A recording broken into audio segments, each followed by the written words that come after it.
Hello and welcome to the Fantasy Wildcard. I'll be your host this evening, Matt. You can follow me on Twitter at MattFFDynasty. And with me as always is my co-host, Kev. You can follow on Twitter at Dynasty_Go. Good evening, Kev. How are you doing? Evening, Matt. I'm very good, thank you. I've had a pretty decent day. I've been watching the GGs at Cheltenham. Had a few bets. Actually made some money today, so I can't be any happier. And plus, we've got the start of free agency as well, so should be a good one. Yeah, it's definitely going to be a good week, obviously, with everything in the NFL and also the Cheltenham Festival over in the UK. So, yeah, a good week all round. And an even better week because we've actually got a special guest on this week. He is a Dynasty content creator for 5 Yard Rush. He's also the host of the 5 Yard Dynasty podcast, also a ranker over at the Fantasy Pros, and a fellow Brit and good friend of the show. So we give a warm wildcard welcome to Rich, who you may know better as Dynasty Island. Good evening, Rich. Evening. Thank you very much for having me on, guys. No problem. It's definitely long overdue, this one, I think. We're always chatting in the DMs and what have you, so it's good to finally have you on. Yeah, absolutely. Good to be on. So we'll crack straight on with the show then. On today's show, we're going to be going over, obviously, the recent free agency movement with legal tampering, just the period just beginning right now. So there's obviously been a lot of moves in the NFL, and we're gonna assess that, see the implications that it has for the players in regards to dynasty, and then also looking at the future outlook. So we'll kick things off. We'll go straight into the quarterback position, and we'll start with Jameis Winston, who was obviously just re-signed with the Saints on a 1-year deal worth up to $12 million. So, Rich, what's your reaction on this one? I think it's hard not to love it, isn't it? From a fantasy perspective, what he did in Tampa was legendary, let's be honest. I think, whilst it wasn't always great from an NFL perspective, from a fantasy perspective, it was pretty phenomenal. There's talk out that he's still got to win the starting job in camp over Taysom Hill. I mean, I was on record last year as saying that Taysom Hill would never take a snap as a starting quarterback in a game. And got egg on my face. So I'll double down and say I can't see any scenario in which Jameis Winston isn't the starter. I think it's good for him. I think it's good for all those weapons in New Orleans. I think it's only going to be fantastic. I think for me, he's probably more of a redraft buy than a dynasty. I think that he's probably going to be my kind of later QB option in quite a lot of my redraft leagues. But for dynasty, it is a 1-year deal. I'm a little bit concerned about that sort of longevity, perhaps. But just for a stock kind of fill for this year, I think you can go a lot worse. Yeah, I think it was a busy start to free agency for the Saints at the QB position. Obviously, Breeze retired, Taysom restructured, and then Jameis re-signed with the Saints. I do think he's very appealing from a gunslinger point of view as a QB4 in 2019. And he's always willing to give his guys the opportunity to produce, but he is a very different QB to Drew Brees.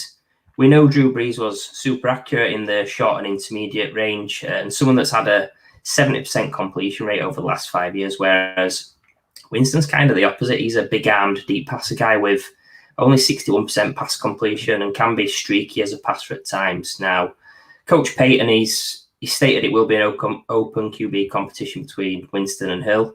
Like you, Rich, I don't actually believe that, but I do think Hill will be a decent part of the offense, so whether it be on trick plays or used at the goal line, etc. I think most of the dynasty players in our leagues want Winston to win the job just because there's a lot of stigma attached to Taysom Hill not being very good for the weapons on the offense. But we know that Sean Payton has an unreal amount of love for Taysom Hill. Taysom must have some incriminating pictures of Payton. Rich, just want to get your thoughts on this. Do you think that he'll be the starter in 2021 and beyond? And what impact would Winston have on the weapons for the Saints, in particular Kamara and Michael Thomas?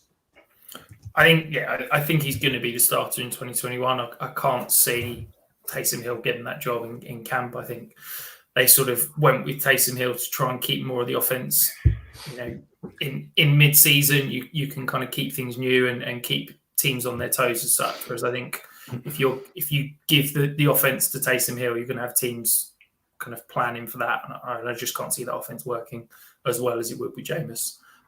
In terms of the weapons, I think it's probably a negative for Kamara compared to Breeze, but I think it's a massive positive compared to Taysom Hill. I think, Kamara's not going to see the volume of targets that he did with Drew Brees. I think that was going to be the case whoever came in at quarterback. But I think it's a big bonus for him if Jameis does win the job over Taysom.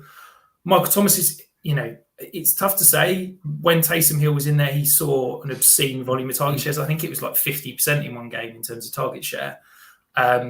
If he was going to get that for a season in New Orleans under Taysom, then maybe. But I think it's only going to be a positive for the kind of secondary weapons as well. I think it's a good thing for Adam Troutman. I think it's a good thing for potentially Traquan Smith. I don't know if they're going to be relevant on a weekly basis, but potentially for sort of streamer or bye-week fill-ins, they could be useful. Yeah, I think you're right, Rich. As you say, I think everybody agrees from a fantasy perspective. We've all wanted Winston to be the quarterback on this team, and as you just mentioned with Kamara, it's definitely an improvement having Winston over Taysom Hill. So yeah, I think all around it is looking to be great for us in fantasy. But just a quick question for you, Rich: what do you think his ceiling is then, Jameis Winston? Obviously, he finishes the QB4 when he played for the Buccaneers. Can we dare to imagine that we could get a repeat of that, or do you think it's more low-end QB1 kind of range?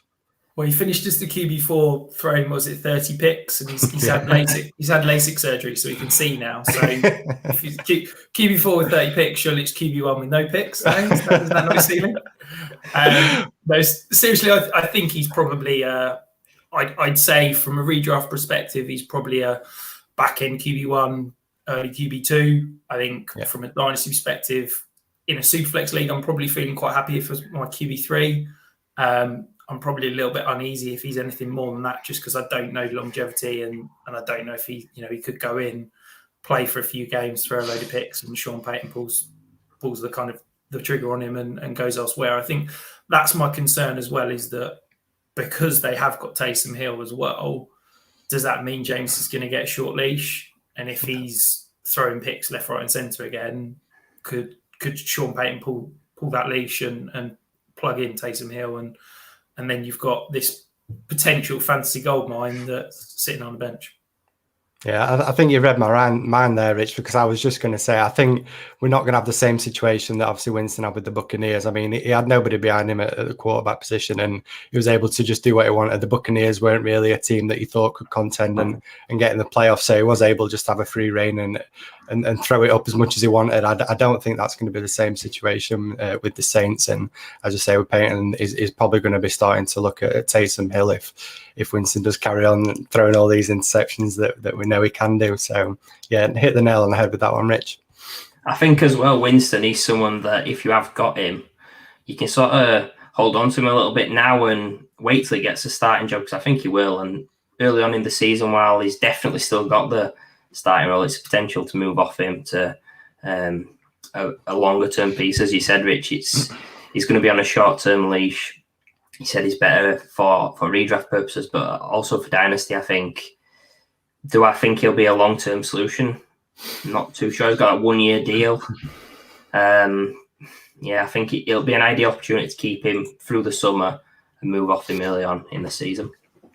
Yeah, I think if he lights it up early doors, there's going to be owners out there that are seeing gold and thinking, maybe I want a piece of Winston. So yeah, you're probably going to get a nice little window to sell and, as you say, move on to a more stable quarterback. So we'll move on to the next quarterback then, and it's Ryan Fitzpatrick, still going strong. He's signed with the Washington football team on a 1 year deal. Again, $12 million deal. Rich, what's your feelings on Fitzmagic arriving in Washington? I think it's well known that I'm not the biggest Fitzpatrick fan. I think I've had a few too many rants about how if he didn't have a beard and didn't rock up wearing Deshaun Jackson's jacket and chain, he would have been out of the leagues a few years ago. I think yes, he's great fun. He chucks the ball deep. He doesn't care. He does what he wants. But I think, if he is the starting quarterback in Washington for the entire year, then I'd be gobsmacked. I've already seen rumours today that Washington are looking at potentially trading Sam Darnold. I think that they're viewing Fitzpatrick potentially as a sort of a bridge quarterback to someone that, whether it be a draft pick or someone that they bring in like a Sam Darnold. So for me, he's absolutely a must sell right now in Dynasty. You're not going to get a lot for him, but if I can get a second round pick based on the fact that someone thinks he's going to be a starting QB for the year, I'm taking that and running, to be honest. I think, I'm not comfortable ever having him as anything more than probably a QB4 or QB5. Yeah, I think it's really interesting with Fitzpatrick. There was talk of him retiring, but he has landed a starting job for now in a pretty fair spot, actually, at Washington. He's tied to the popular dynasty wide receiver Terry McLaurin and also the tight end 3 from last season, Logan Thomas. I think, like you said, he was great for fantasy in the games that he started in 2021. He's an exciting guy to watch as well. In those 7 games, he averaged 19.59 fantasy points a game, which would have been QB 13 with the Dolphins, which, considering the Dolphins' weapons, that's pretty decent. There's also Taylor Heinicke on that roster. He's a young developmental QB, so if the Washington team miss on Sam Darnold, like I said, or someone in the draft, they've got someone there that he could potentially sort of mentor and help develop for the future. I do think Washington are likely out of range for one of those top 4 QBs in the draft, but you never know. Maybe the sneaker guy like Mac Jones or someone on day 2 like Kellen Mond. I think the initial reaction in the Dynasty community was that it's fantastic news for Terry McLaurin, who's currently going as the wide receiver 14 in startups.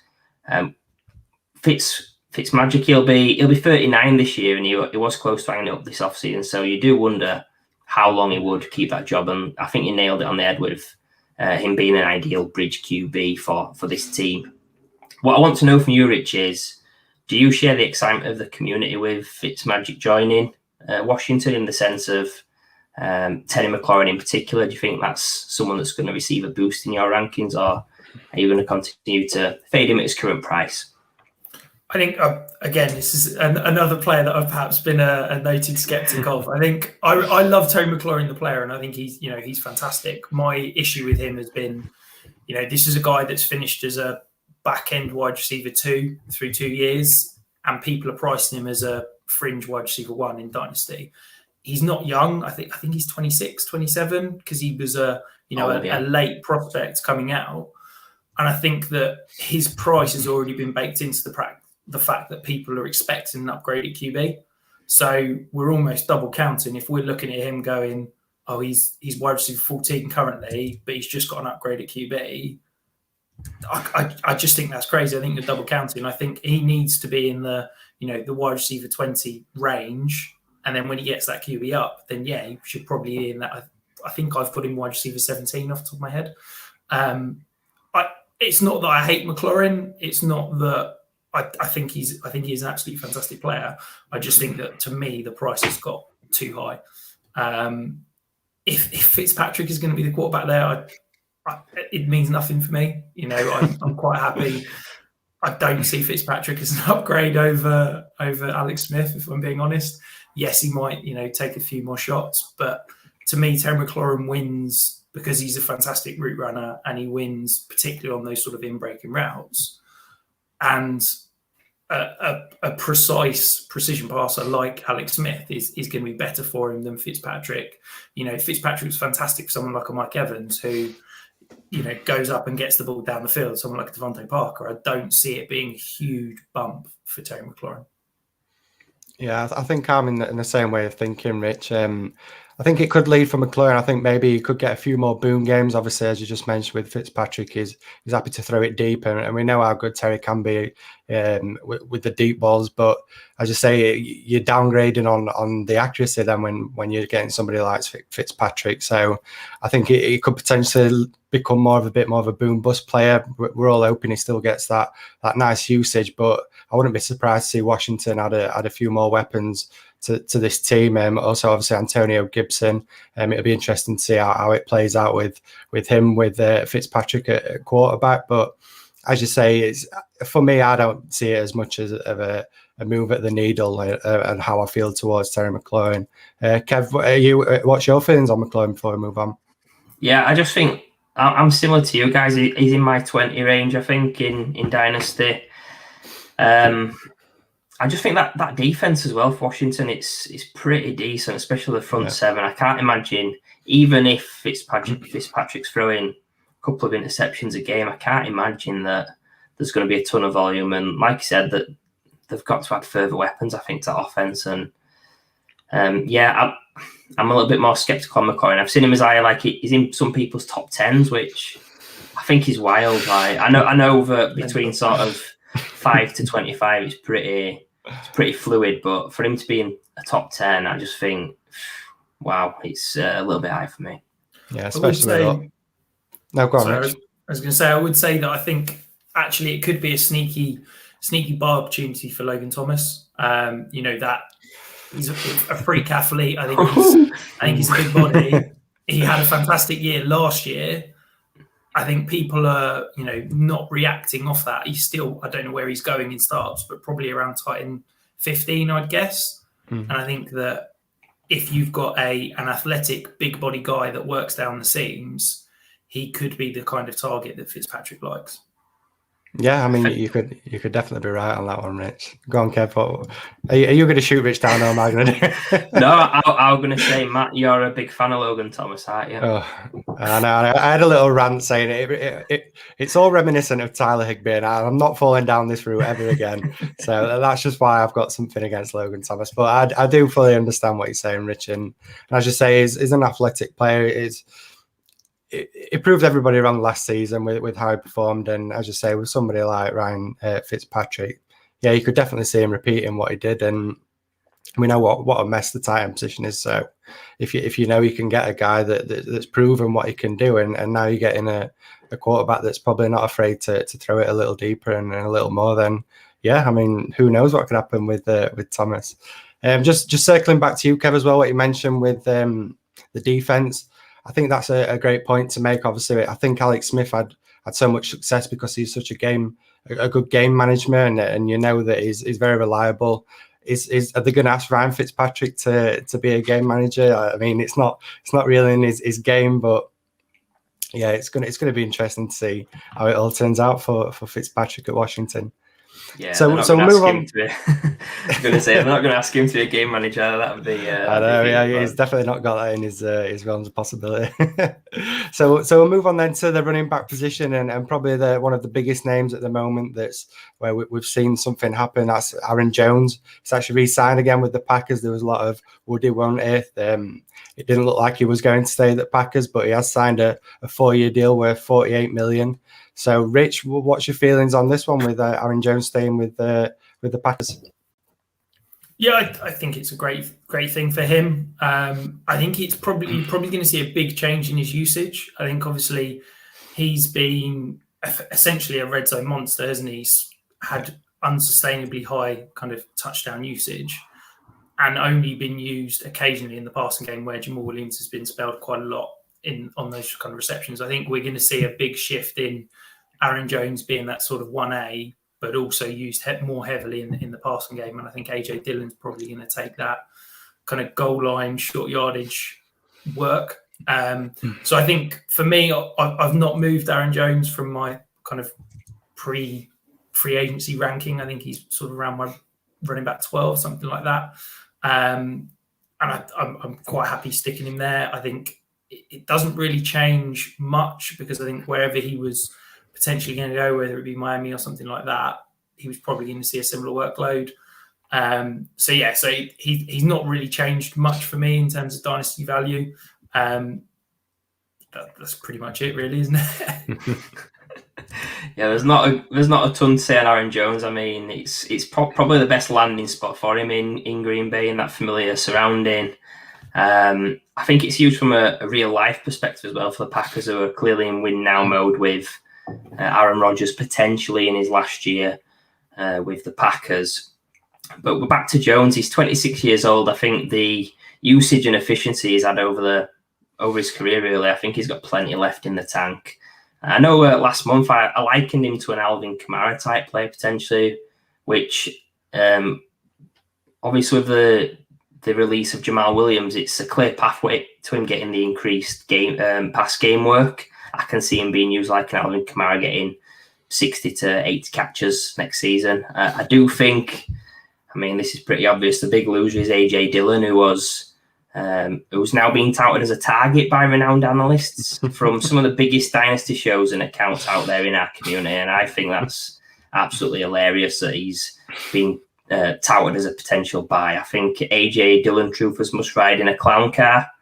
I mean, are people going out of the way to acquire Alexander Mattison or Latavius Murray? I do get that Dillon's a high-end handcuff, but this is a guy that was taken in round 2 last year, and now Jones has been signed through Dillon's rookie deal. So I don't really get why you're paying up for a backup, a handcuff type player.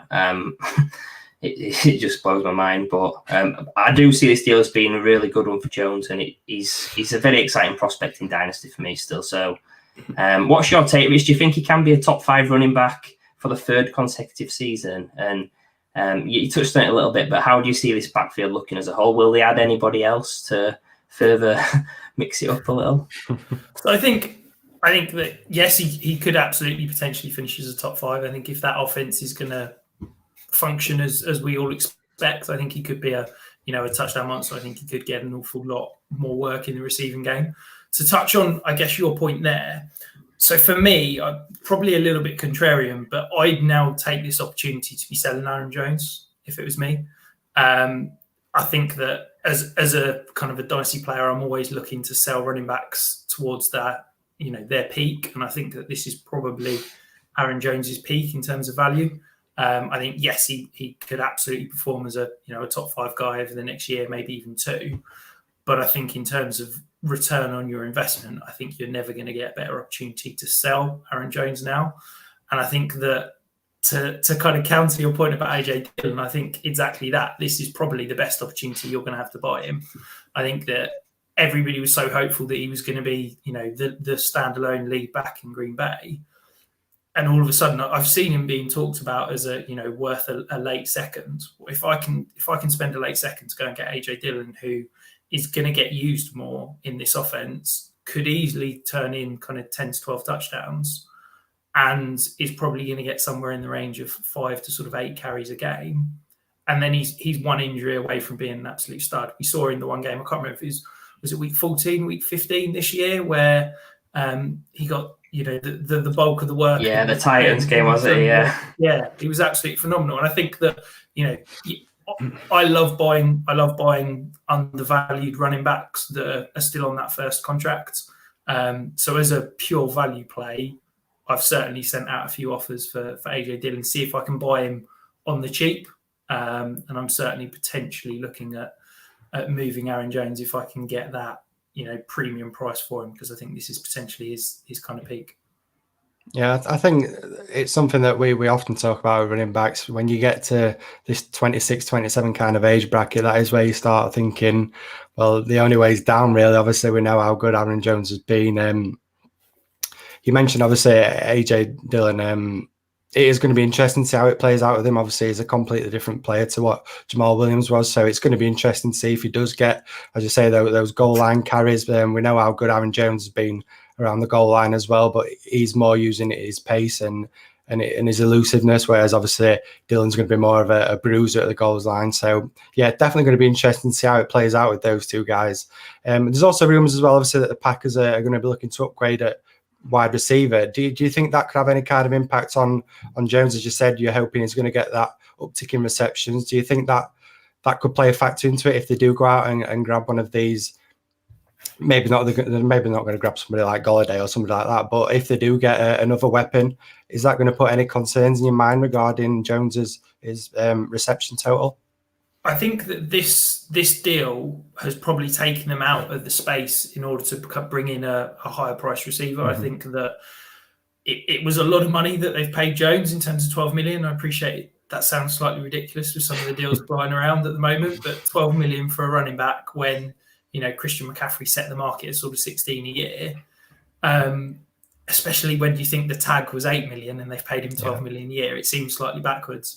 So I think that's probably taken them out of the Will Fuller, I know is a hot name. I've been trying to convince Corey Davis to go to Green Bay for the past 2 months. So I think that they will bring in an additional receiver, whether that be via the draft or free agency. But I think there's still going to be enough volume in this offense when, Aaron Jones was still a decent PPR play over the last couple of years, even with Jamal Williams. If you're now giving him the bulk of that third down work, it's only going to be a good thing. Yeah. Can I ask then, Rich, would you pay a late second for a guy like an Alexander Mattison? Probably not Mattison. Dylan, I would. I think I'd definitely pay a 211, 212 or a third for Mattison. I think this probably comes back to the roster construction standpoint, in that at that point in the draft, I'm probably looking at running back anyway. Am I going to get a running back that's in a better situational spot than Alexander Mattison? Probably not. Personally, I'm not a big Mattison fan. I think if you were to give me some other kind of backup running backs, perhaps someone like a Ronald Jones or someone like that, I might be. Yes, Richard. Yes. But yeah, I think for me, I like my benches being deep at running back. I like rostering, 8 to 10 running backs, and I'm quite happy paying, a late second or a third for a guy that I think could be a situational starter for me, kind of 3 or 4 weeks a year. I can't believe you've trashed Ronald Jones. I mean, you were the guy touting to draft him and Keyshawn Vaughn last year, so that hurts. Yeah, well, that was more of a value play. That was before they signed Leonard Fournette. I was saying it from a redraft perspective, you could get Ronald Jones in the sort of 7th, 8th round, and I think from a value perspective, you could get an entire backfield at that point. But yeah, I don't like running backs that can't catch, and Ronald Jones has got 2 stone hands. So he has indeed. We better move on before Kev just loses his mind, Rich. You've set the fuse, and I'm just waiting for this bomb to blow up. So we'll move on. Obviously, there's not really been any other big names at the running back position. Obviously, Chris Carson plays like that. We still don't know what their situation is. So the only real 2 running backs that could have any kind of fantasy relevance is Devontae Booker and Carlos Hyde. Obviously, Booker's joined the Giants, and then Hyde's joined the Jags. So 2 players that, I mean, what are they really? But what's your opinion on it, Rich? Do you think any of these 2 guys can do anything and affect, obviously, with Booker sat behind Barkley and Hyde sat behind Robinson? Do you think that impacts those 2 guys? I think, yeah, I can tell by your face that you're not a big fan of either, and to be honest, they're nothing more than kind of ham and eggers. That they're just gonna come in, spell the starter and not do much more. For me, these are the kind of guys that I quite like rostering. I'm not going to go out and pay anything for them. I'm absolutely going to, pick them up off the waiver wire if they're available. If I can get them thrown in a trade, I'm potentially interested. But I'm not going out and buying them. I think that if neither offense brings in another additional option, then they could be 1 injury away from potentially giving you 2-3 weeks as a startable running back. We've only got to look at what happened with the Giants this year with Wayne Gallman. Obviously, took him a few weeks to get going, but down the stretch, he was an absolute stud. So if you can tell me I can pick up Devontae Booker off the waiver wire, if I'm not saying it's going to happen, but if Saquon Barkley does go down and Devontae Booker is the only guy in town, he would be a startable option for that 1 or 2 weeks. Yeah, I think Booker's an intriguing option behind Saquon Barkley, who's coming off that ACL injury. I mean, like you said with Gallman, he was Barkley's primary backup in 2020, and he was actually running back 7 over an 8-week stretch for the Giants on that offense, which is pretty impressive. Now, obviously, without a setback to Barkley, yields little value on your bench. And then just moving to Hyde, I think that signing led to James Robinson Troopers having a pants party. I'd caution it, though, this rapture. I don't think the Jags are quite done finishing adding talent at backfield this offseason. I think Hyde and J-Rob are similar type guys, early down players. But I can see Hyde being a potential goal line vulture in that offense. I'm actually going to big myself up here. I called Hyde to the Jags back in January, connecting the dots to former college coach Urban Meyer. But like Booker, it's highly unlikely there'll be any standalone value without injury. But like you said, Rich, I do think both guys are viable to stash on your bench. I just want to get your thoughts on stashing the handcuffs in Dynasty for the running backs. You mentioned it's something you like to do, but are you the sort of guy that wants to roster your own running backs handcuffs, or do you like rostering other teams' handcuffs to potentially get a bit more in a trade with them? Yeah, to be honest, I don't really kind of believe in handcuffs as such. I want as many running backs, whether it be, the backup to my starters, whether it be the backup to other team starters. I just want players that I could potentially start in a spot start for 2 or 3 weeks if there's. So yeah, I'm not worried about if I've got James Robinson, I must go and find Carlos Hyde, because chances are, the way I try to structure my teams, I've got 5 or 6 other running backs on my bench that could potentially give me a week or two spot start if that guy goes down. It's just kind of how I try to value the running back position. I want either the studs or a load of the undervalued guys. I try not to roster those kind of bulk compilers at the sort of running back 2 types. Yeah, I think you make a great point, Rich. Obviously, we know how volatile the running back position is. So as you say, if you can get these cheaper option guys, and if anything does happen to the starter with any of the teams that they're on, then you're looking at gaining a bit of value. And then if you're a shrewd manager, you're going to look to move those guys on to whoever owns the starter on that team. And yeah, I think it's definitely a great way of trying to get a bit of value out of these guys. As we say, we're both mocking how poor these 2 players are. But as you say, if Barkley goes down or if Robinson goes down, we could be talking about a running back that could at least be an RB2. And we've all got to start usually 2 running backs in the leagues that we're playing, if not 3. So yeah, you could definitely find some value with guys like this. You've just got to hope that you pick the right guys. Yeah, I think, for example, let's pluck a receiver out of thin air. So someone like a KJ Hamler, if you were to offer, Carlos Hyde for KJ Hamler, you'd get rejected in pretty much every league.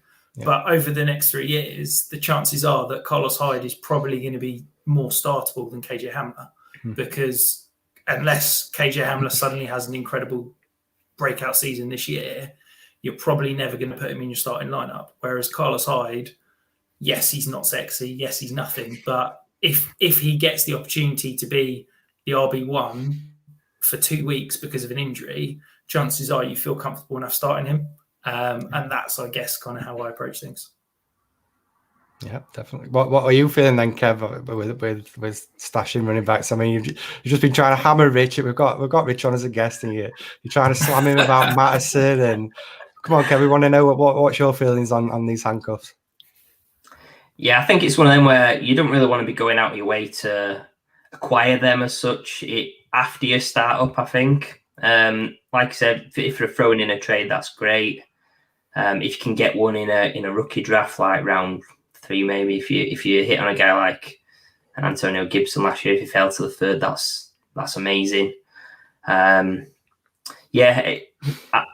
Being honest, you're gonna have a higher upside roster in other teams' running backs, handcuff running backs, because if that guy goes down, you've got even more ammunition than if you're rostering your own. You've still only got the same number that can help you on that team as such. So I think if I were going to do it, I'd try and mix it up a little bit, try and have some handcuffs for your key men, but then handcuffs on other teams for the not so key men. Yeah, I think we're all in agreement then, are we? We are. Wow. Right, so with that, we'll move on to the wide receiver position then. We'll kick things off. Chris Godwin has been franchise tagged by the Tampa Bay Buccaneers. So, Rich, what's your feelings on Godwin staying with the Buccaneers? Yeah, it's hard to have a really strong opinion on this, because I couldn't see him going anywhere else. I think, let's be honest, the reason Tom Brady's gone to Tampa was because of the weapons and because of the kind of offense that was potentially there for him to come and join. I imagine he wouldn't be particularly happy if, wins a Super Bowl and then one of his stud receivers walks out the door. So I've been fully expecting all off season that he was going to get tagged and potentially re-sign long term. So it's a little bit, I guess, sort of meh in that, he stayed. He could have gone elsewhere, but I wasn't really expecting him to do anything but stay. Yeah, I think it's exactly like you said, Rich. It's one of them where we thought he was going to stay. He has stayed. It could have been a better landing spot like the Colts. It could have been a lot worse like the Ravens. But someone that's currently going at wide receiver 13 in startups, I don't anticipate his dynasty value will change too much. It's probably what we all expected. I do think he's still the best dynasty wide receiver in the short and long term for the Bucs. Sorry, Mike Evans. Looking back to the past, Godwin was the wide receiver 2 overall in 2019. I don't think he can get close to that without an injury to Mike Evans currently, but I do still like him as a dynasty asset. Basically, any wide receiver out of those top 5 or 6, I'm thinking about ceiling as that tier from wide receiver 6 to, say, wide receiver 25 are very similar values for me. I also think Godwin's role in that offense from the slot is one that ages well in this system, should he end up staying with the Bucs long term. So what I want to know from you, Rich, is do you think Godwin has a shot at being a wide receiver 1 this season? And would you prefer him to move to another team to maximise his long-term dynasty value? I think, yes, he absolutely could finish as wide receiver 1. I think there's also probably about 30 wide receivers that could finish as wide receiver 1 next season. I think that it's really tough to talk anything beyond probably the next 2 years when it comes to that Tampa offense, because I think that, it's built around Tom Brady. It's tough to project anything longer term than that, really. Do I think he could be better elsewhere? Absolutely. I think, he's a physical marvel. He's a fantastic, wide receiver, but he's not a kind of nuanced route runner. He's not a precision route runner that Tom Brady loves. And, you've seen the type of receiver that's thrived out of that slot role with Tom Brady before. It's been that subtle, nuanced slot that can get open on a dime. And I do wonder if, he's, as much as he is a great receiver, as much as he is a good weapon for Tom Brady, he's never going to get utilised to the best of his ability in that offense. So, yes, I think he, if we're talking absolute max value, yeah, go and stick him in Kansas City if we're talking about him achieving the max of his value. But realistically, I think he's going to be a wide receiver 1, back end wide receiver 1, early wide receiver 2 over the next kind of 3 or 4 years, and I'm pretty happy with him there. Yeah, I think a lot of people will be quite happy with him staying with the Buccaneers, as you say. With Tom Brady there, he's looked great last year. I fully expect him to be just as good this year, just as good every year really with Tom Brady. And he never seems to be getting old. He still looks like a young quarterback, and he's one of the oldest in the NFL. So yes, I think it's great that Godwin's staying with the Buccaneers. I'll just throw a quick one to you then, Rich. Who would you prefer, Godwin or Mark Evans? Is this for 2021? Or yeah, we'll talk 2021. Yeah, which would you prefer? So I think for 2021, I think I'd go Mike Evans. No, for dynasty, I'd still go Godwin. Yeah, I definitely just threw that question in because I had a feeling you might say Mark Evans, and I just wanted to see Kev's reaction to that one. I nearly choked. I'm guessing you don't feel the same then, Kev. Nah, Godwin for me. I think it has been the last few years. So I think once you nail your flag to the post, you stick with it. I know Evans. I think Evans did outscore him points per game last year if you include the playoffs, a full sample. But yeah, I just think touchdown wise, can he do it again? Potentially, because he's a pretty decent red zone guy. He's Mike Evans. I just think Godwin wins in more ways. So I'll stick with Godwin. Yeah, I think obviously as well with Godwin, as you said, on a points per game basis, still probably pretty equal, but he did have those niggling injuries through a lot of the year. So if in 2021 he can get over all that, you'd like to think he can have a clear run at it, and I can't see why he couldn't at least. But I think he's at least going to be just as good as Mike Evans, and personally, I do believe that he can maybe take a step up from what we saw in 2020. So we'll move on then to the next guy, and it's another guy that got franchise tagged. It's Allen Robinson, obviously staying with the Chicago Bears for now. I mean, I say for now because it's going to be interesting to see how this one plays out. Hearing a lot of rumours that it could be an exciting off-season, seeing what happens. So, Rich, what's your feelings? It's kind of hard to know what to think about this because I'm fully expecting him not playing on that tag, whether it be, he signs long-term in Chicago, which I'm not convinced is going to happen, whether it's, they rescind the tag and let him walk or indeed they kind of trade him somewhere else. I just am not convinced he's going to play the entire year on that tag in Chicago. In terms of his value, it would have been fantastic to go and see him play with a competent QB. I think his list of quarterbacks he's played from, back to playing with Christian Hackenberg in college is pretty horrific. But it's hard to hate. He's in an offense that we know what we're getting. We know that he will get phenomenal target volume. We know that they know how to utilize him, and we know that he's probably going to be a wide receiver 1 next year, just based on that volume he's going to get. Who's throwing him the ball? I mean, your guess is as good as mine right now. I think, yeah. Could they, all the other dolls finish where they land, and we end up with Nick Foles starting for Chicago? Maybe, but yeah, I'm not convinced.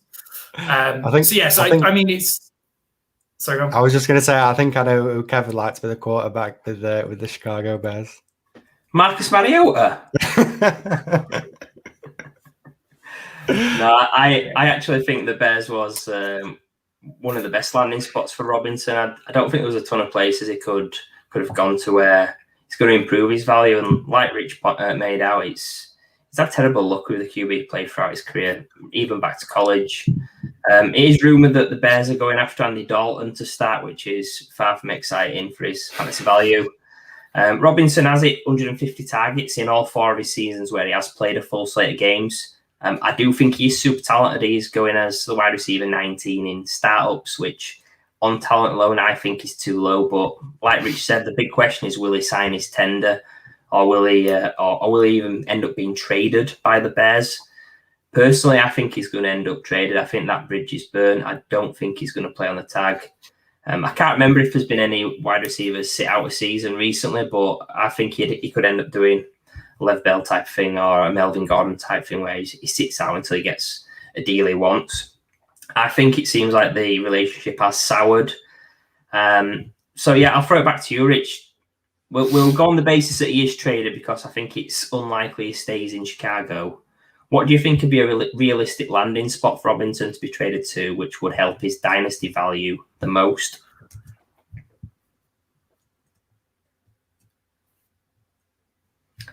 I think, there's the dream situation, which you hinted on with Godwin in terms of the Colts. I think they've seen the franchise that are unwilling to go and sort of double pay in terms of paying picks and then giving him that new long-term contract. But let's be honest, if he landed in Indianapolis and saw similar target volumes, it's going to be fantastic for his value. It struggles for me to pick out specific landing spots at the moment because there's still so many wide receivers available. I don't get why any team would trade something for Allen Robinson and then pay him the contract when you could just go and sign Kenny Golladay for the same contract. So I think that you're probably going to see the Bears and Allen Robinson kind of staring at each other, waiting to see who wins first, as to kind of what happens with him. And it could well linger into kind of camp and beyond. Yeah, I think Go on, Matt. You go first, Matt. It's just I go. All I was going to say is that, I think I agree with both of you that I can't see Robinson staying with the Bears. As you say, I think that bridge has been burned, and everybody's saying that they should pay him because obviously we know how good a wide receiver he is. He's been fantastic for the Bears on an offense he's basically been the offense. And obviously we've talked about the quality they've got at quarterback. It's not been great, but Robinson still manages to produce unreal numbers, especially in fantasy. So, I mean, it'd be good for him to stay at the Bears if they did get a competent quarterback, because we do know he's going to be that main target.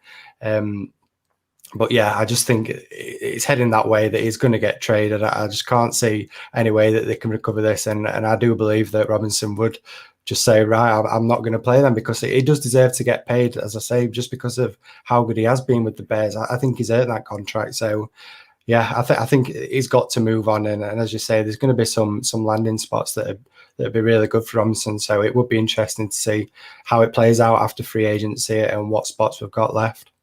Yeah, I was just going to say with Robinson, I'd love him to stay with the Bears and get all that volume, re-sign and build bridges and get a deal that's right for him. I'm worried as a Robinson owner in Dynasty that he's potentially going to sit a season or part of a season. I think if you're rostering Robinson, you probably are a contending team. I can't imagine if you've gone 2-11 in your league, you're on Robinson as someone that's, I think, 27-year-old. Not that that's a bad age at all, but I just think if you are in a full rebuild, there's better assets to have from an age point of view. I think with him, I'd be worried, right, if he's still on the Bears after the draft, that is when I would be panicking, because I think you can, even if he gets towards the end of free agency and he's not been traded, I don't think you should be too scared. But if you get past the draft, that's usually when a lot of business happens as well. That's when panic alarm will be going off. Yeah, I think it's going to be an every few months, I think, for the Robinson owners. So neither of you guys buying into the Chicago trading for Russell Wilson hype then? Woohoo! I like it, Rich.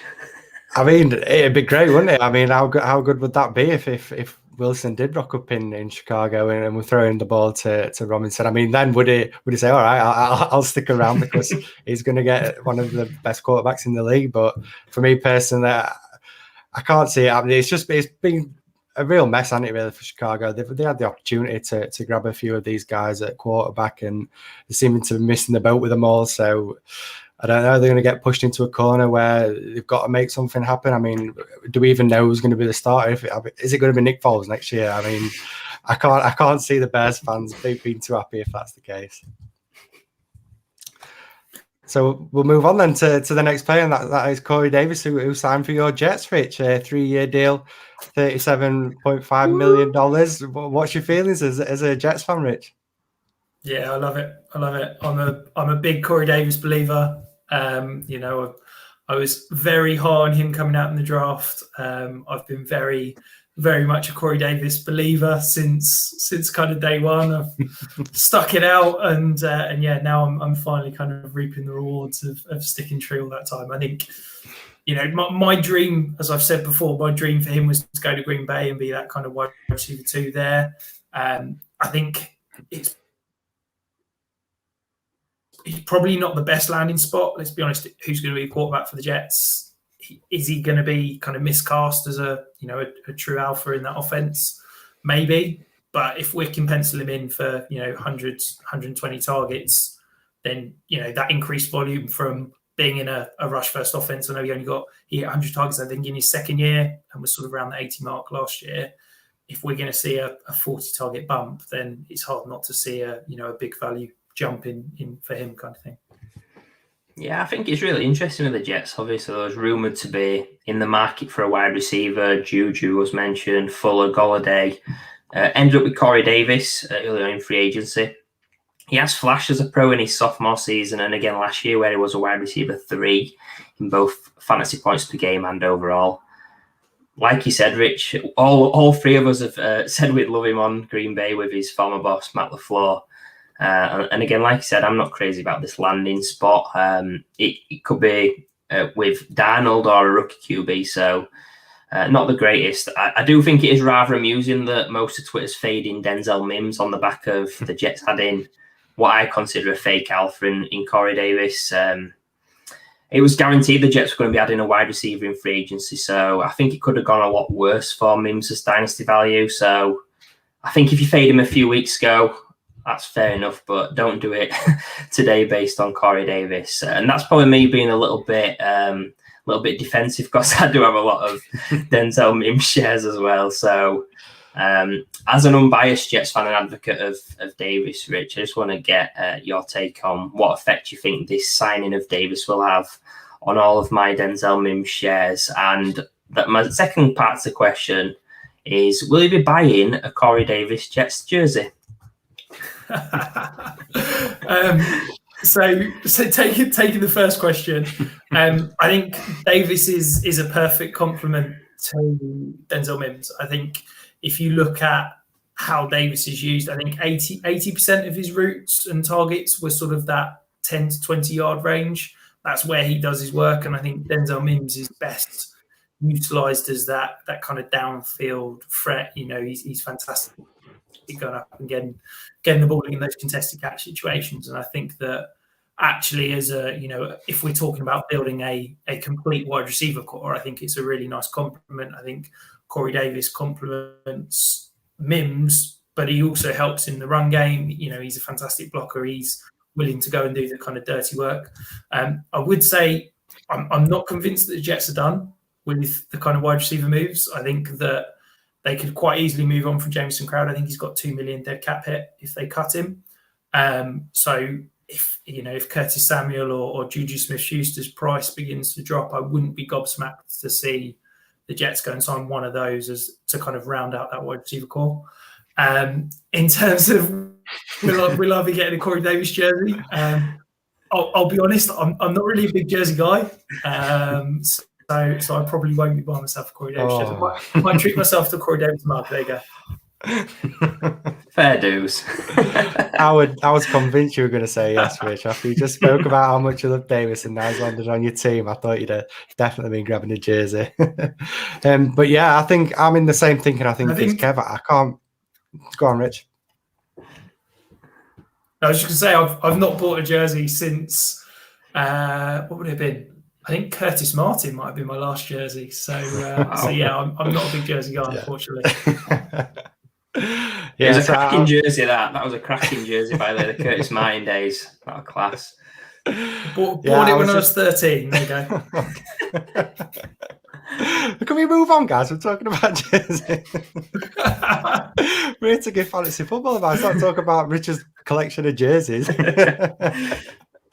Yeah, I was just going to say that I think I'm like Kev. I can't believe that people are starting to fade Mims. If anything, I think this is a positive for Mims. As I said with Davis, I think he's a great compliment to somebody like Mims. I fully agree with Rich as well. I wouldn't be surprised to see him add at least another weapon. I know you've got 2 first-round picks as well in the draft, so could you potentially be looking at wide receiver with that second pick? It's going to be definitely interesting to see how it all plays out. But yeah, for me, I think it's only good news for Mims. I think it's good news for Davis as well, and it's going to be great news for whoever's the quarterback for the Jets next year. So we'll move on then to his next one, and it's a double whammy. It's the Patriots going out and grabbing 2 wide receivers, Nelson Aguilar and Kendrick Bourne, signing Aguilar to a 2-year, $26 million deal, and then Bourne to a 3-year, $22.5 million deal. So Belichick's gone out. He's starting to splash the cash. Rich, what do you think about these 2 receivers landing with the Patriots?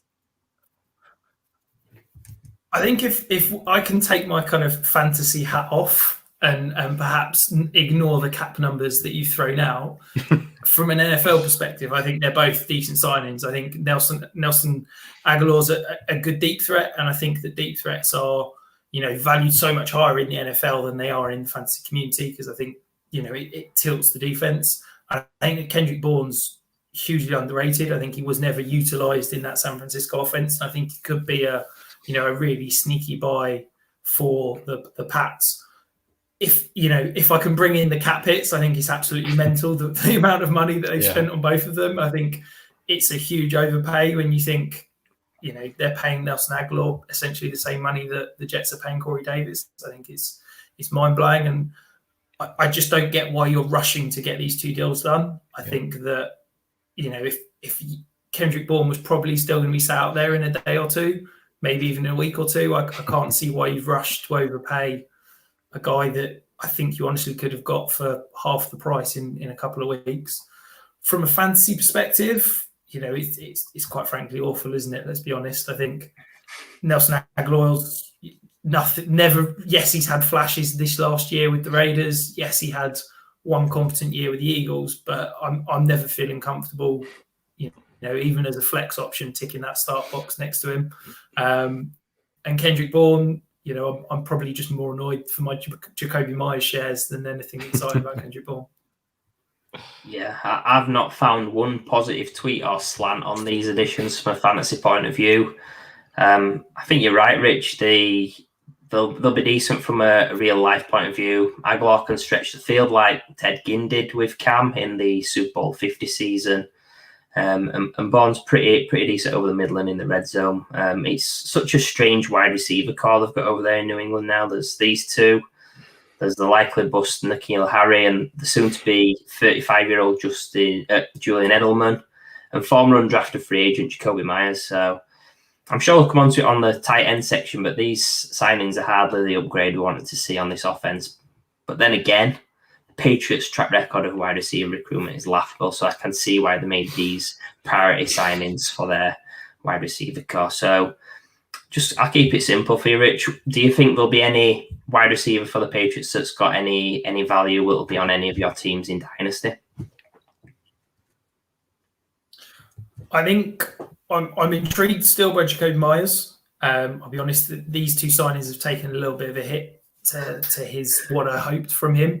But I think that a guy that comes out undrafted and produced really well for stretches last season, I'm intrigued to see what he can do. And I'm not sure you're having to really pay anything for him at the moment. I'll be honest, N'Keal Harry, I'm still kind of tentatively intrigued. I called him a massive sell candidate last year. I wrote an article about it, and now his value has dropped so much. I'm a big draft capital guy, and I just think that for what you're having to pay for him now, probably maybe a late second, maybe a third. If I can get him for that, maybe get him as a throw-in in a deal, it's worth the punt. I'm not expecting it to turn into anything, but at the value it's going to cost me, I'm perhaps intrigued to have a punt, but I'm not expecting him to turn into a fantasy relevant player. Yeah, I'm like you, Rich. I've still got to take a look on Harry because I drafted him before Josh Jacobs did a rookie startup. So I'm refusing to get off this hope. And as you say with Davis, I'm pretty similar with Harry. I'm still praying for this bounce back. But as you say, it's not looking great. I was buying him what I thought was buying him low last off season, and look where I'm at now. I'm stuck with all these shares, and I think I'm going to be stuck with him for a while, and unless we see something out of them. But yeah, in regards to these two signings, Aguilar, I mean, as you say, he's shown flashes, but his Aguilar butterfingers, he can't seem to grab the ball. I saw a clip today of the number of drops that he's had when he was with the Raiders, and it's painful to watch. And now we're talking about he's got Cam Newton at quarterback, who I'll admit I'm a fan of Cam Newton, but his accuracy it's not great. It didn't look great last year. So when you put that with a guy that can't catch a ball, I mean, what are we hoping for? I think it's going to be a headache, but I think it does lead on nicely to the tight end section that we're going to move on to. And that's obviously Jonnu Smith and Hunter Henry both signing with the Patriots as well. 4-year deal, $50 million for Jonnu Smith. 3-year deal, $37.5 million for Hunter Henry. So he's doubled down on his tight ends. He's got Jonnu Smith and then a day later grabbing Hunter Henry. So what's your feelings on this one, Rich? Yeah, I have to say I'm fed up already of the kind of 4 hours of people talking about Gronk and Hernandez 2.0. It's driving me mental, to be honest. I resisted saying that. I'm very intrigued. They've obviously got a plan. I think it's an interesting kind of market inefficiency, isn't it? Where could he potentially get better usage from two tight ends rather than going out and signing the kind of £20 million wide receivers? I think we've seen that Josh McDaniels likes to use different formations, likes to use those kind of multiple looks, and this signing both of these tight ends enables them to do that. I'm really intrigued that they've basically signed the same contract in terms of it's the exact same money per year. I do wonder how much of that was that they didn't want to be seen to be favouring one over the other. I think that for me, I'm probably avoiding both of them at cost, because I think that point of kind of, I know Kev talks about this a lot, it's either tight end early or tight end not at all. And I think that these guys are probably going to settle in at that sort of back end of the top 10, I'd imagine. So yeah, at that cost, I'm probably not really that interested, and I don't have a huge amount of shares of either to begin with. Yeah, I'm just quickly deleting my notes regarding Gronk and Aaron Hernandez. Yeah, Bill Belichick, I mean, he continues to pour hate on our fantasy teams. It was happiness for me on Monday night with all the Jonnu shares I've got, and that turned to despair earlier today with the signing of Henry. So I know me and Matt have both got a ton of Jonnu shares in Dynasty. We've actually both mentioned Jonnu to the Patriots earlier this off-season, so well done to us on that. Not that it matters much now. Obviously, Henry was a big blow to the Jonnu situation, but I'd actually be more gutted if I was a Henry owner, because you'll have to pay a lot more to get Henry at the start than you would for Jonnu. I do think both players obviously take a hit, can't see them getting the volume required to be a breakout tight end. However, with the state of the tight end landscape in the NFL, and like we touched upon before, the lack of elite wide receiver in New England, I think both have still got a fair shot at being in that top 10 or around the top 10 in fantasy. I think both of these additions are great news for the running back core of the Patriots, which, yeah, this will make Matt happy as he has 100% ownership of his RB1, Sony Michel. So, Rich, I'll come back to you. I just want to know how you think these moves at tight end will affect the dynasty value of Cam Newton. Wow. I think it probably boosts it a little bit. I'm not sure the dynasty value of Cam Newton was particularly great to begin with. I think that, you know, anyone that has got him is probably now looking to sell him as this sort of small sell window's open. I have to say, I'm not convinced that Cam Newton is kind of the answer past the first few games of this season. I do think they're going to bring in another option, whether that be via trade, whether that be, you know, somebody perhaps in the draft. I think the way that contract's structured, it could potentially be that Cam Newton is just a veteran backup or potentially at most a bridge quarterback. I don't think he's going to be in that offense past this season, certainly. So yeah, it's probably a little bit of a boost to his value. We've talked about his shoulder issues, his lack of an arm. If he's going to get an elite athlete in terms of Johnny Smith and a guy that's proven that he can win, you know, in terms of boxing up and that sort of nuanced ability to force himself open in Hunter Henry, yes, it's going to be good for him in that shorter space. But yeah, I'm not particularly going out and buying Cam Newton. I'm not sure I'm selling him because I'm not sure you can get anything for him. So he's probably just a hold at the moment. Yeah, I think I'm like you, Rich. If I've got Cam Newton, and I do have him in a few leagues, I'm probably holding him. But I think I do have a little bit of optimism still that Newton can bounce back from what we saw in 2020. I know me and Kev have spoke about it a couple of times. I mean, when he had COVID, I think that could definitely have played a part in his struggles. Obviously, how it all started with no pre-season, no training, anything like that. He was basically just thrown at the deep end, and then obviously he caught COVID himself. I think that could definitely have impacted his performances beyond that point as well. So I think there's still a glimmer of hope that it can produce. I mean, we know how good a rusher he is.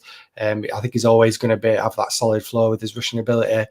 I mean, I'm not touting him as being the next QB1 and overtaking Patrick Mahomes, but I do believe that it can have a bit of a bounce back. And if you do have him, I'd just be holding him. And as I say, just hoping that he can take that step forward again. And with these weapons, I think it's definitely possible. I think both these tight ends, you'd say from just the talent point of view, they're probably two of the better tight ends in the league. So it's going to be interesting to see how it does play out between the two of them. Jono Smith is a very good yards after reception. Just really good with his athletic ability, and he always makes good plays. So I think if you can use him, maybe he could be used a bit more of a gadget player. I know he's took a lot of receptions at running back as well. He's been utilised all over the field, and as we say, Bill Belichick's a really big fan of Smith's. He's said it before in the past when he's played against Smith, just how good a tight end he is. So I definitely do think that Belichick's got a plan with somebody like Smith, and I think Smith and Henry can work really well together in this offense. Rich, do you think there's anyone that stands out to you that could be fantasy viable for the Patriots? Like, who are the target potentially, either as a free agent or in the draft? In terms of a quarterback? Yeah, to replace Cam potentially. Yeah, so I threw this out. It's probably a little bit hot takey, but I threw this out in our 5-yard rush chat just before I came on, in that the Patriots have been so aggressive in free agency, kind of addressing pretty much all of their needs. I do wonder if this is a potential that they've now got.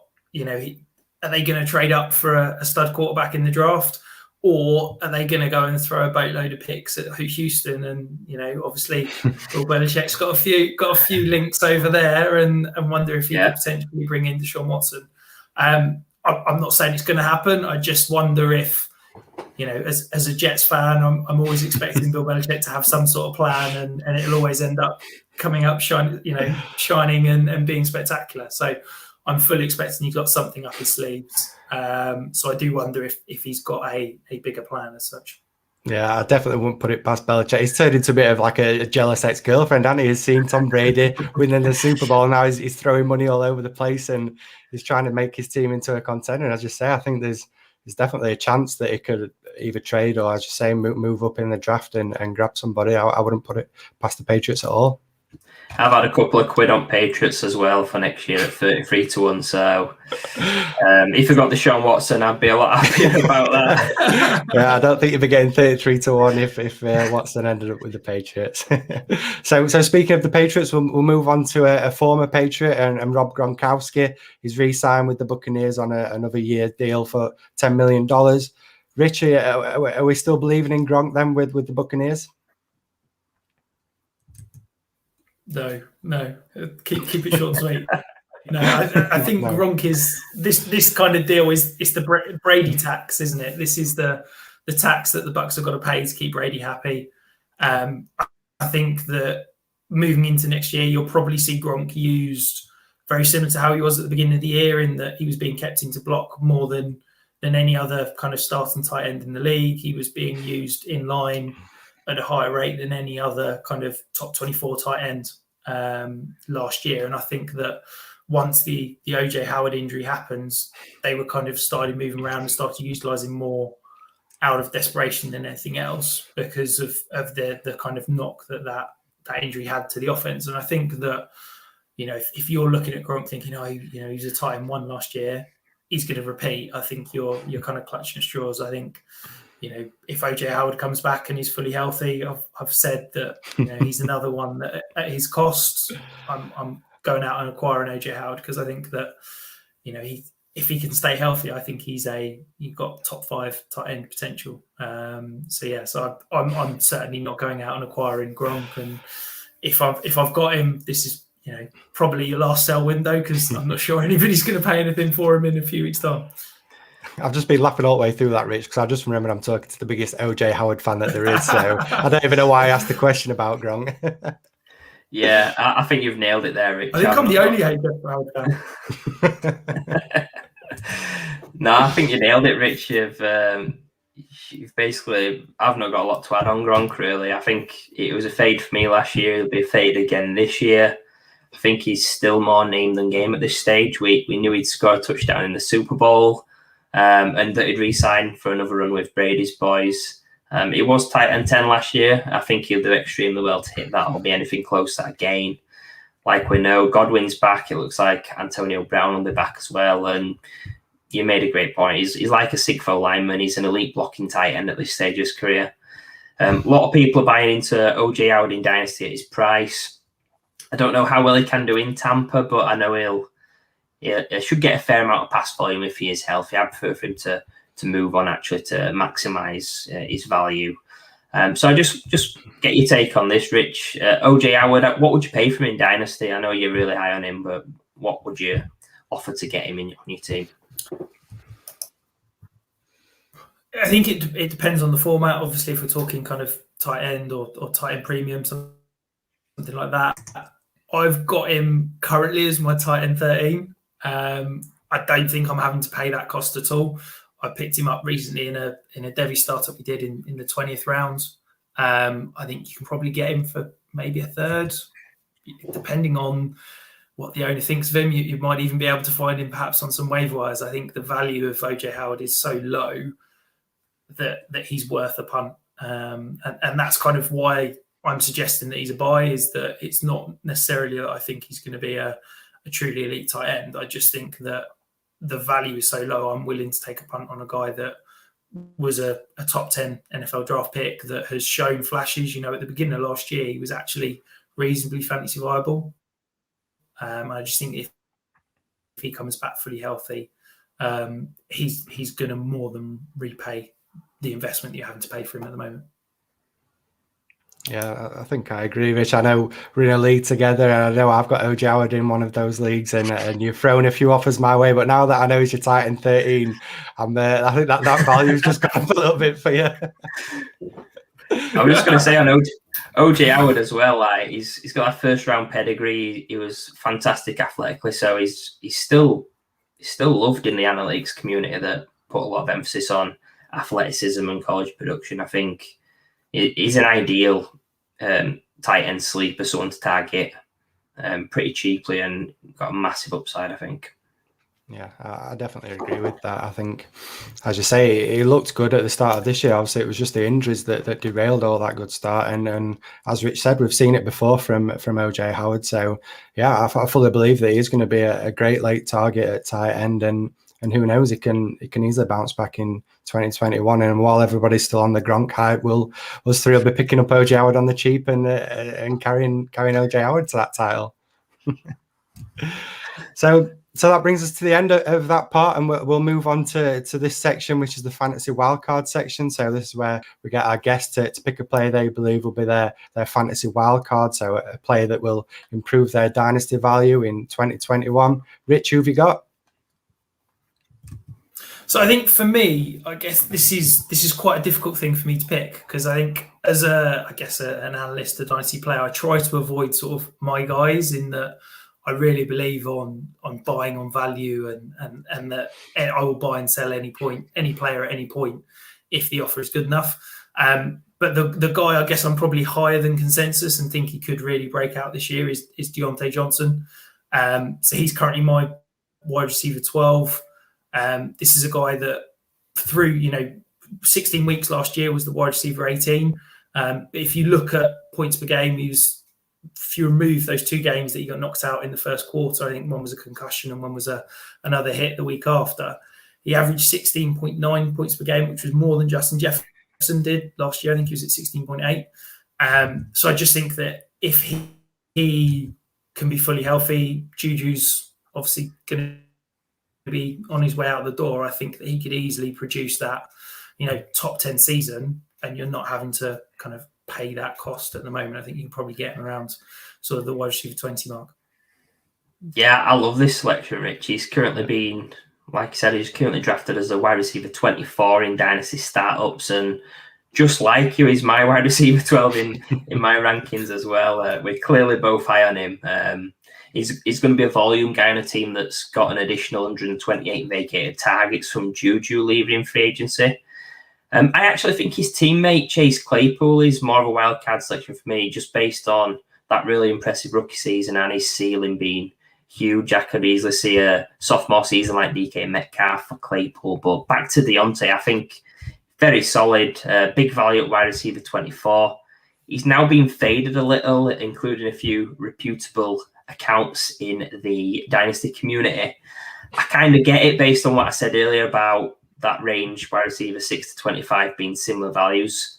Someone has to be faded, but Deontay is not one to fade for me personally. So I want to know from you, Rich, what do you think his ceiling is in 2021 and beyond? And do you worry about life after Big Ben with a potentially lower volume pass offense? I think his ceiling is literally, to steal Michael Jordan. I think the ceiling is the roof. I honestly think he could be a top 5 wide receiver next year. I think that I'm a big believer in that targets aren't given, they're earned. And I think that he could easily be that sort of wide, 140 targets next year in that sort of range. I think he is such an elite separator and does so much from a kind of technical standpoint that I don't see any reason why he shouldn't be an easy kind of stud. In terms of life after Big Ben, I try not to worry beyond probably sort of 2 years in terms of quarterback play for my wide receivers. Yes, it's something to consider, but I'm not overly concerned, because I think that whoever's the quarterback there is going to utilize a wide receiver like Deontay. I think that if it was, perhaps someone like a Claypool that's going to be more reliant on accuracy and isn't going to get as much separation in terms of his routes, then yes, I'd be more concerned about that QB play. But I think Deontay is a receiver that can get open at will, and whoever's going to be throwing him the ball with, perhaps maybe not if it's Dwayne Haskins, but whoever's going to be throwing him the ball is going to be able to utilize that. Yeah, I think the only thing Haskins is throwing is 20s in it. Yeah, I think you made a great selection here, Rich, because I know me and Kev are huge Deontay Johnson fans. So definitely behind this one, Rich, and yeah, just I think, as you say, he's definitely been underrated. I think in especially on the ADPs. I'm the same as you guys. I've definitely got him a lot higher than that in my rankings. So it's just going to, as you say, going to be really interesting to see how it plays out with Juju obviously moving. Who knows? Is he going to get maybe even a few more targets on top of what he had last year? So yeah, definitely room for him to grow and improve on that ADP that he's got. So that's it. That brings us to the end of the show. Obviously, where we've recapped free agency and given our reactions and our opinions on these guys and the dynasty outlook. And I just want to finish by saying a huge thank you, Rich, for coming on and joining us. It's been an absolute pleasure having you on. Before you leave, is there anything you want to share or plug? Yeah, so thank you very much for having me on, guys. It's been fantastic. Yeah, you can follow me. I'm at Dynasty Island on Twitter. I do a weekly podcast on the 5 Yard Rush feed. That comes out on a Wednesday. We're currently going through rookie previews. We had a really good analyst come and join us for our running back preview last week. So check that out. And then I also do a weekly article as well, which normally drops on a Tuesday or a Wednesday. I've got got an interesting couple lined up. There's a mock draft coming out this week. But yeah, thank you very much for having me, guys. Yeah, I just want to say thanks for coming on, Rich. It's been a long time in the making, I guess. I've had a ton of fun tonight. I know we banged heads a little bit at the start, but I think it's been quality. I've enjoyed it. I hope you have as well, and really appreciate you coming on and sharing your knowledge. And yeah, I'm just a bit gutted about the Corey Davis Jets jersey, but other than that, I think it's been cracking. Maybe I'll look into it for you. Yeah, I just want to say a big thank you, Rich, for coming on. It's been, as I say, an absolute pleasure and definitely long overdue. And yeah, we'll look forward to 2021 and see how it all plays out. So we just want to again say thank you to all the listeners. Be sure to subscribe and follow us on Twitter at Fantasy Wildcard. Also on there's our Linktree site, so you can find out his podcasts and also his YouTube channel, and be sure to subscribe to that as well if you could. But yeah, on the whole, as I say, a great show. Next week, myself and Kev are going to be recapping free agency. Obviously, there's still a few more players yet that have yet to move, like Kenny Golladay, we just mentioned, Juju Smith-Schuster, Chris Carson as well. So definitely a few more guys for us to talk about next week, Kev. But on the whole, once again, thank you, and we'll see you next week. Cheers, ta-ra.